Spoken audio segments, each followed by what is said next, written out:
faces, worn out places, worn out faces, bright and early for their daily races, going nowhere, going nowhere.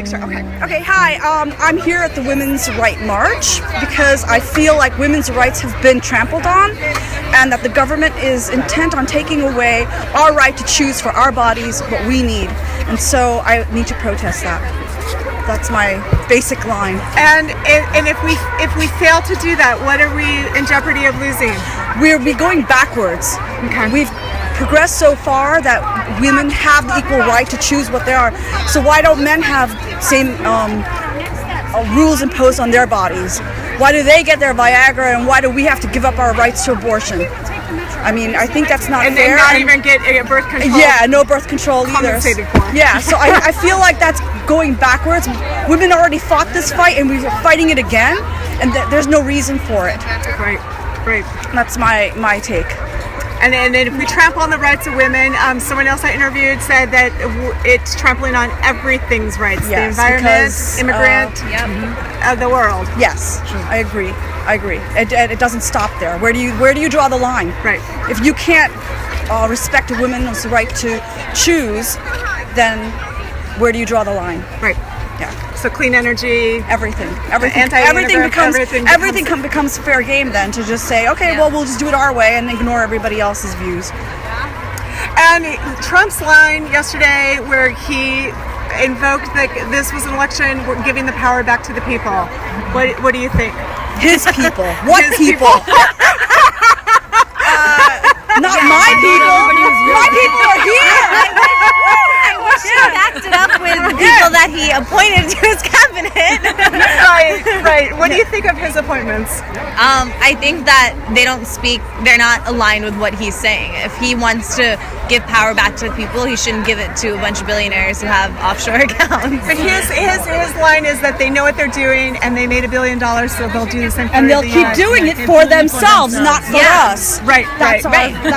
We don't see where it helps the common person. Exactly. How does it help the common person? So, my book oddly envisions corporate states in the future. So, do you think we're in danger of becoming like a corporate state? Yes. If we continue this way, yes. I think that's one of the biggest issues. The fact that we live in a capitalist nation, how do we make sure that corporations are held responsible for people and for people's rights?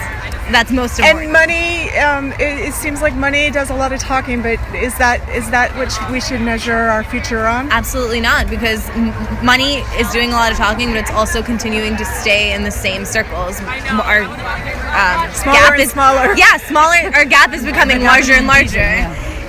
If he wanted to get billionaires that were successful, why didn't he choose those who are conscious of our environment, of our future? There's so many out there. He chose the ones who don't care about these issues. It's actually taken a lawsuit against, is it our EPA director? Yes. A lawsuit against the EPA. If you're saying you're working for the people, that doesn't work for the people. Go ahead, pick successful billionaires. Pick the ones that care about the world. And didn't even in the his pre-term part, didn't he want to get a list of all the EPA workers that worked on climate change issues? Yes. Was that's kind of scary, isn't it? And to choose Rick Perry, who doesn't even know what the EPA stands for, and who wanted to close it down, is just ridiculous. I mean, I think Obama said it perfectly in his farewell speech.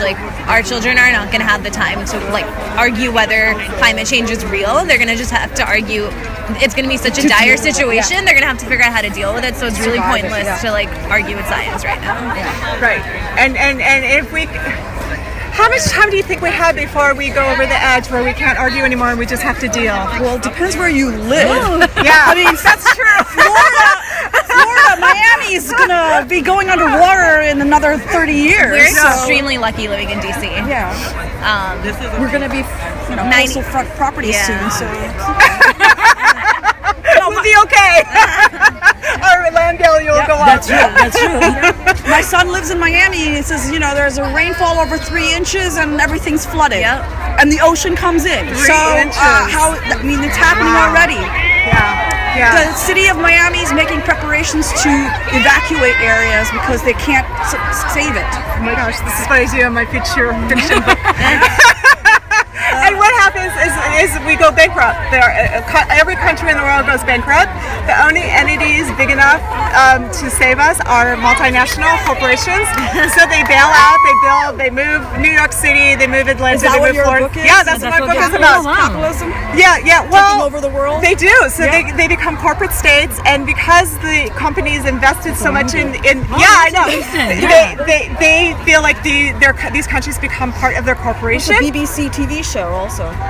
It The could, sci-fi BBC sci-fi TV show. It's a corporation takes over the running of a country and how it polices the state. So I take this the next step further. I make every country a corporate state, and now we have corporate billionaires. I even go beyond billionaires. I have a number even beyond that. I would think so. Right.